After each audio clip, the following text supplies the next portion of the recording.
Hey guys, tonight we're diving into a dusty, sun-baked Sumerian village where the air smells of barley and sweat and the ground hums with the grind of daily survival.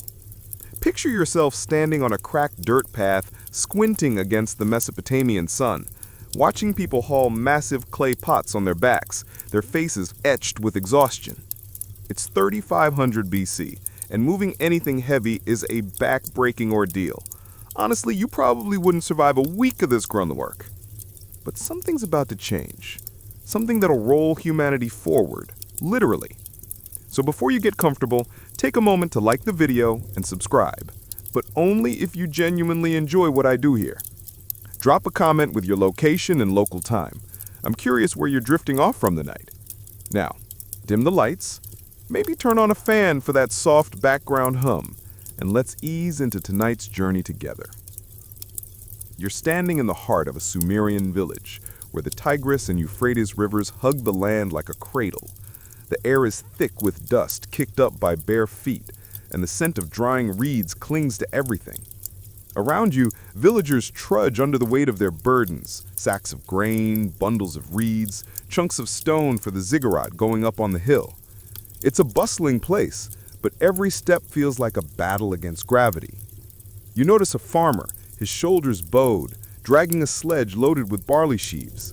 The wooden runners scrape the earth, leaving deep grooves, and you can hear his grunts from across the square. Moving goods like this is slow, inefficient, and honestly, a bit soul-crushing. You can't help but wince as a pot slips from another man's grip, shattering into a dozen clay shards. Someone mutters what's probably an ancient curse, and you smirk. Some things never change. This village, like others in Mesopotamia, thrives on agriculture. Historical records show that by 3500 BC, Sumerians were masters of irrigation, channeling river water to grow barley, wheat, and dates.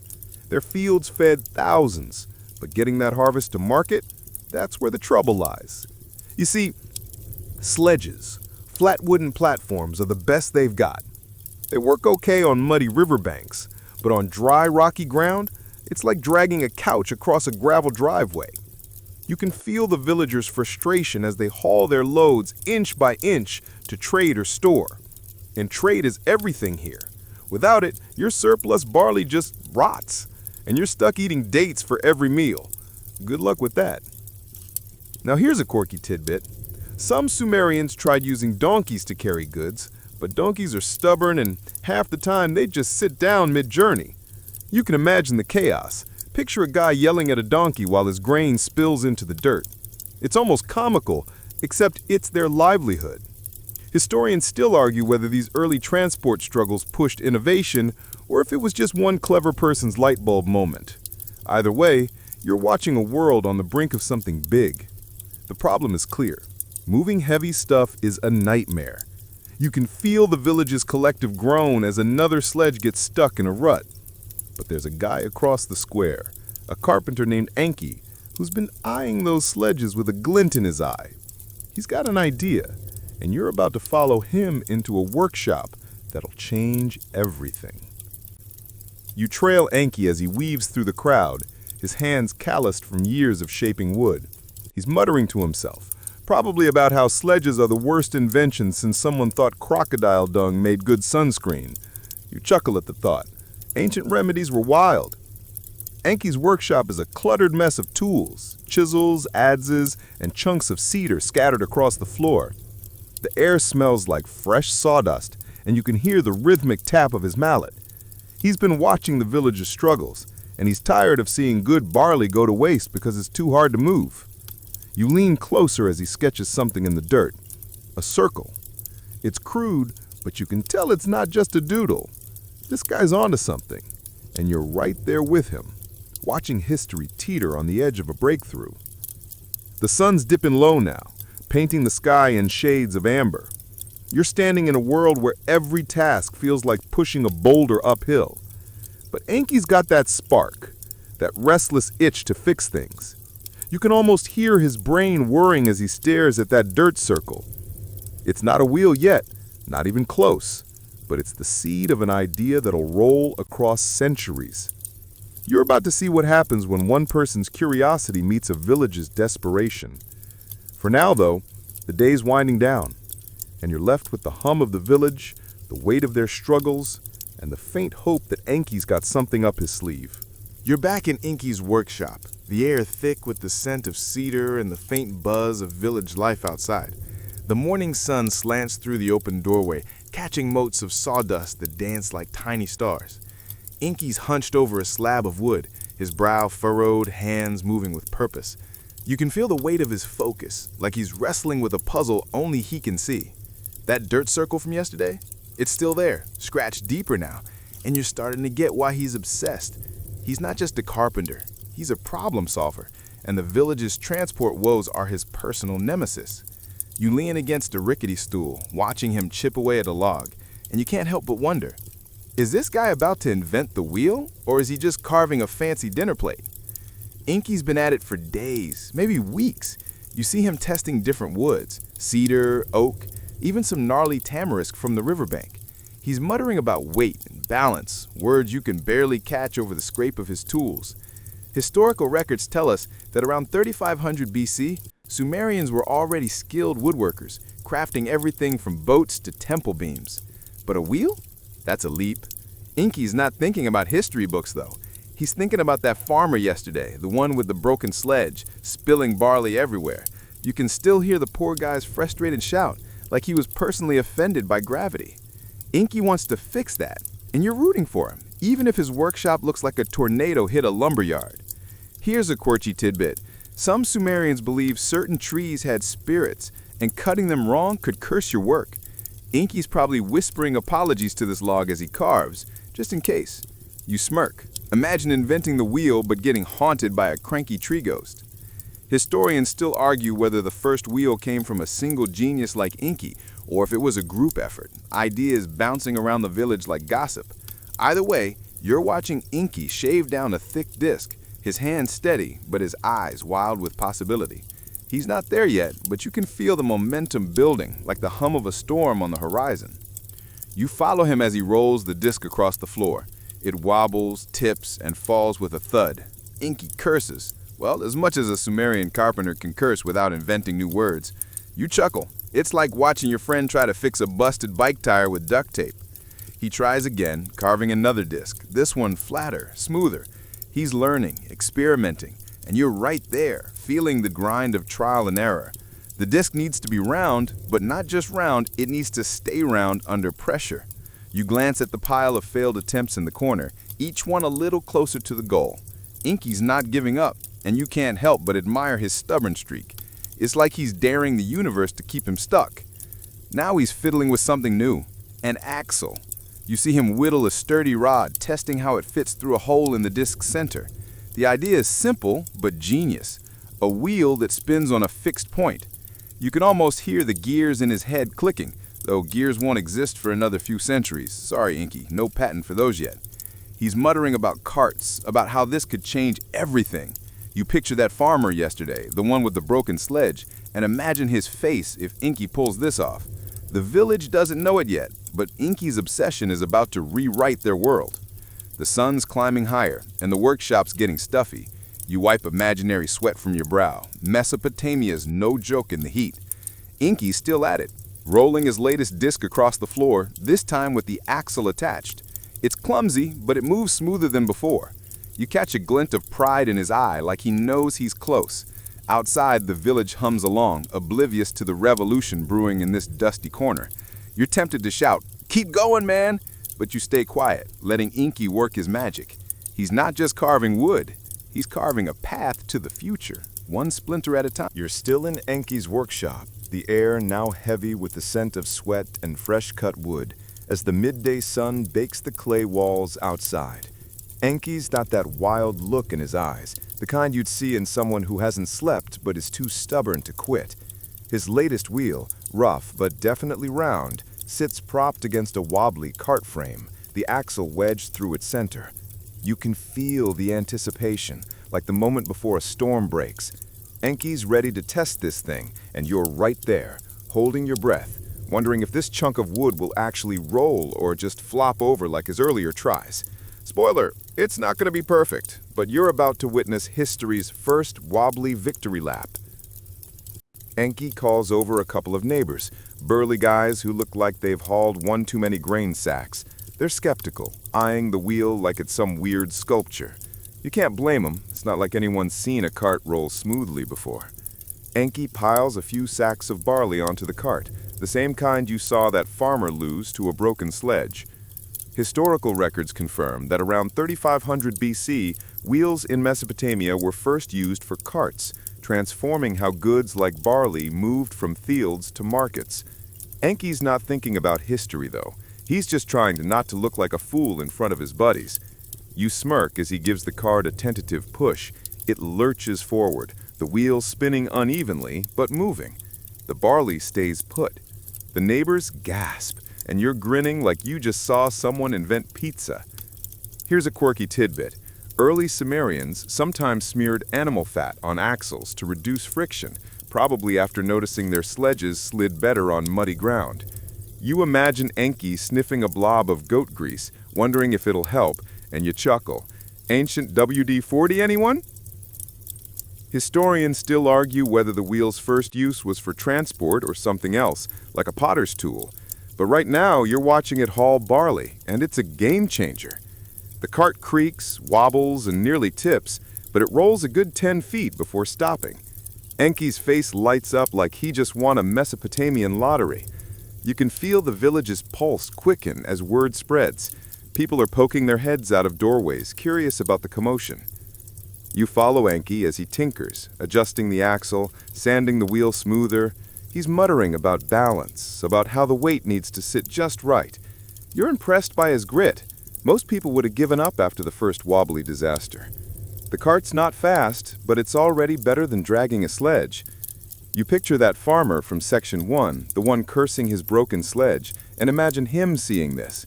He'd probably hug Enki, or at least offer him a jug of date wine.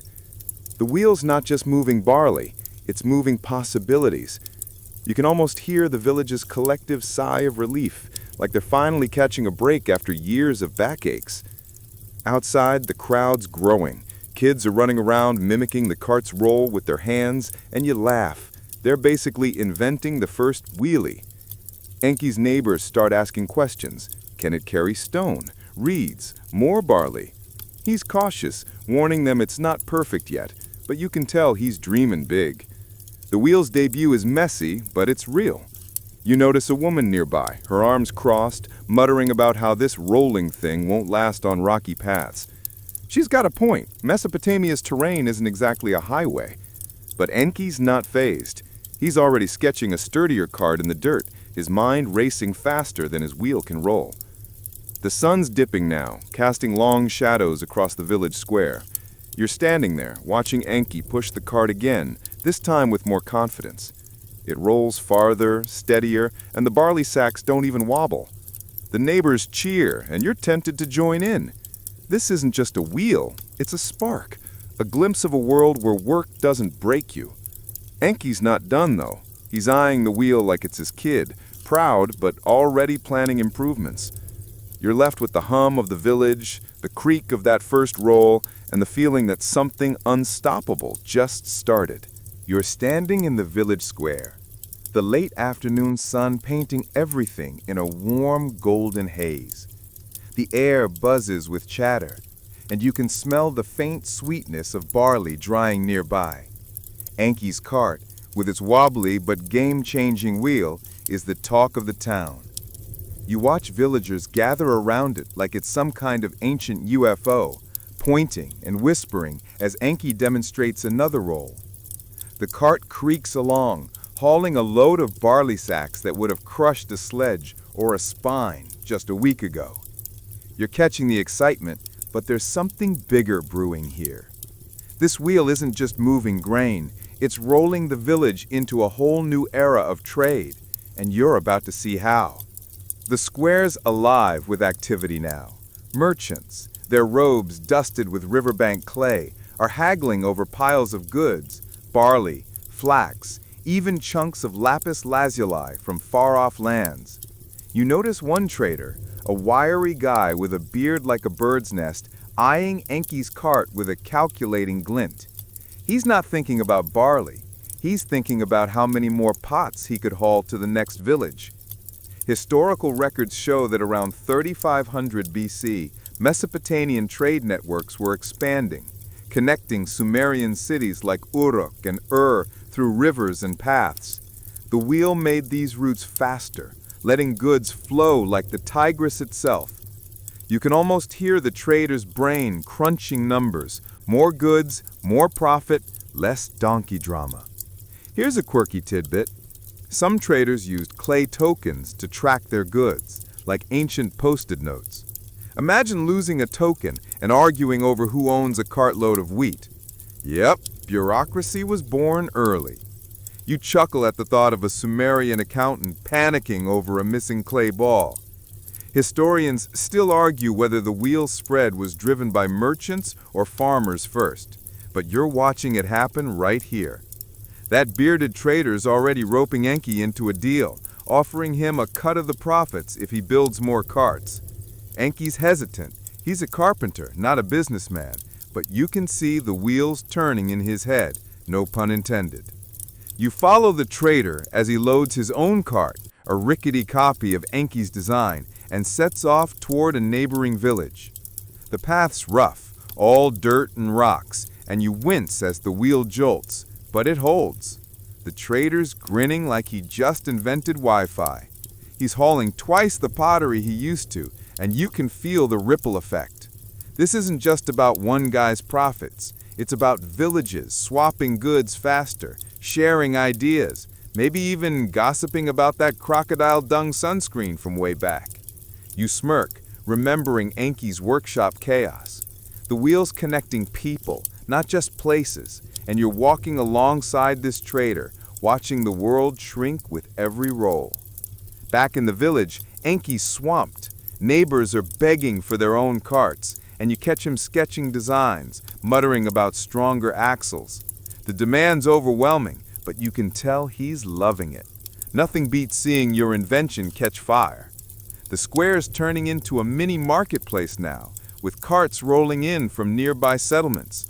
You spot a kid tossing a reed ball mimicking the wheel's spin, and you laugh. Kids turning tech into toys is peak human. The village feels alive, like it's waking up from a long, heavy slog. Trade's not just about goods anymore. It's about possibilities. And you're standing in the middle of it, feeling the hum of a new rhythm. The sun's sinking, casting long shadows from the carts lined up like ancient food trucks. You're watching Enki show off a new wheel, this one smoother, sturdier. The crowd's buzzing, and you can't help but feel proud, like you're part of this moment. The wheel's not just carrying barley, it's carrying dreams of bigger markets, farther journeys, maybe even a few extra jugs of date wine. You're left with the clatter of carts, the murmur of deals being struck, and the sense that this village, this dusty speck in Mesopotamia, is rolling towards something unstoppable. You're back in the village, the morning air crisp with the scent of damp clay and fresh-baked flatbread. The square hums with a new energy, carts rolling in and out like they've always been here, their wheels creaking under loads of barley and pottery. You're standing near a potter's hut, where a woman named Inanna spins clay on a flat, round stone, her hands shaping it into perfect jars. You notice something odd. Her stone's spinning smoother than it used to. And it's not just her skill.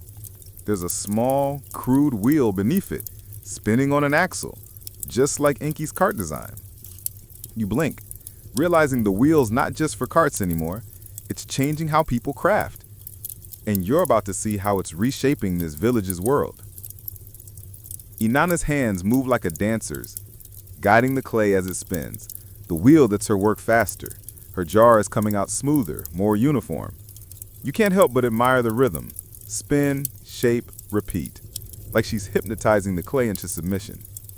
Historical records confirm that around 3500 BC, Sumerians adapted wheels for pottery, creating the potter's wheel, which revolutionized ceramics. Before this, pots were hand-coiled, lumpy, and took forever. Now, Inanna's turning out jars that could hold a week's worth of barley or look fancy enough for a temple offering. You imagine her selling these at the market, raking in more clay tokens than she knows what to do with. Here's a quirky tidbit. Some Sumerian potters painted their jars with wild designs like fish or birds, maybe to show off or just because they were bored. You chuckle, picturing Inanna sneaking a chicky fish doodle on a jar, hoping her boss doesn't notice. Historians still argue whether the potter's wheel evolved from cartwheels or if it was a separate spark of genius, but you're watching it happen right here. Inanna's wheel is a cousin to Inky's, and you can see the family resemblance in its wobbly spin. She's grinning as she works, probably thrilled she's not stuck hand-coiling pots until her fingers cramp. You wander closer, the hut's cool shade of relief from the climbing sun. Inanna's muttering about how this wheel's changed everything. She's making twice as many pots, and they're selling faster at the market you saw buzzing in the last section.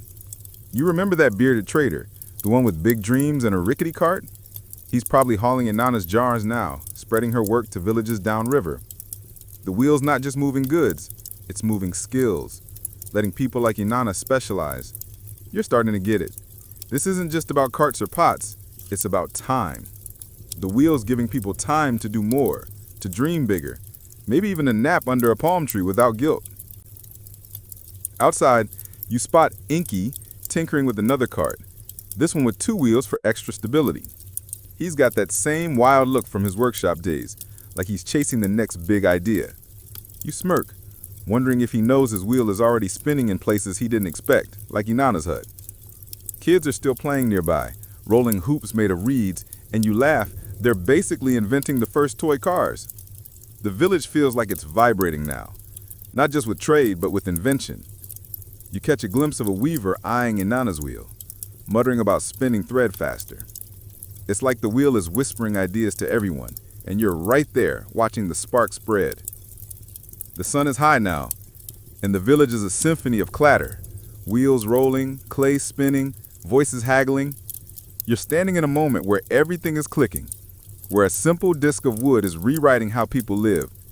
Inanna's jars are piling up, ready for the next cart to the market, and you can feel the village's rhythm shifting, faster, smoother.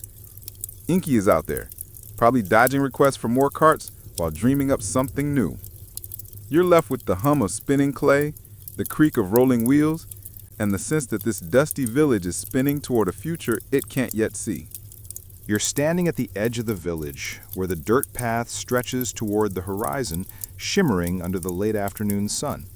The air carries the scent of river reeds and the faint tang of smoke from cooking fires. Carts roll by, their wheels, crude but sturdy, kicking up dust as they haul barley, pottery, and bundles of flax to distant markets.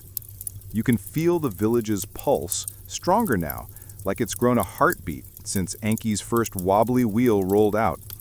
That single disc, born in a cluttered workshop, has spun a web of change, and you're about to see how it's weaving a legacy that'll outlast this dusty plain, carrying humanity forward for millennia. The path ahead is busy, carts moving in both directions, drivers shouting to keep their donkeys from veering into ditches. You spot that bearded trader from the market, his cart now piled high with Inanna's fish-painted jars, headed for a city downriver. Historical records show that by 3500 BC, wheels didn't just transform villages, they reshaped entire civilizations, enabling trade across Mesopotamia and beyond. Cities like Uruk grew richer, their markets swelling with goods from places you'd need a map and a time machine to visit. You imagine Anki's wheel rolling all the way to modern tractor tires, and you smirk. Bet he'd be stunned to see his idea hauling tons of cargo on an interstate. Here's a quirky tidbit. Some Sumerians carved little wheel-shaped amulets, maybe as good luck charms for safe travels. Picture a trader clutching one, praying his cart doesn't break down halfway to Ur. Ancient roadside assistance was probably just yelling for help. You chuckle at the thought. Historians still argue whether the wheel's spread was a single eureka moment or a slow ripple across cultures, but you're watching its impact unfold right here. The village feels bigger, connected, like it's part of something vast. You follow a cart driver, his load swaying but steady, and you can't help but feel the world expanding with every turn of his wheels. You wander back toward the village, where Enki is now a local legend. Kids trail him, begging for stories about the rolling thing, and you laugh. They're basically his fan club. He's tinkering with a new design, something about spoked wheels, though it's way too early for those to work. Still, you admire his hustle. The guy's not resting on his laurels. The wheel's legacy isn't just about trade or pottery, it's about ideas. You see it in the weaver's new spinning wheel, in the way merchants plan longer trips, even in the kids rolling reed hoops like they're racing Hot Wheels. The wheel's a spark, igniting minds to think beyond the slog of daily life. As the sun dips, painting the sky in soft pinks and purples, you pause by the riverbank. The water's calm, reflecting the fading light, and you can hear the distant creak of a cart rolling home. Your eyelids grow heavy, the village's hum softening into a lullaby. The wheel story isn't just about wood and axles. It's about easing burdens, connecting people, giving them time to dream under these same stars. You imagine Enki, Inanna, and that trader all sleeping soundly tonight, their world a little lighter because of one simple idea. Let the carts roll on in your mind, carrying you gently into rest. The wheel keeps turning, but for now, let its rhythm fade.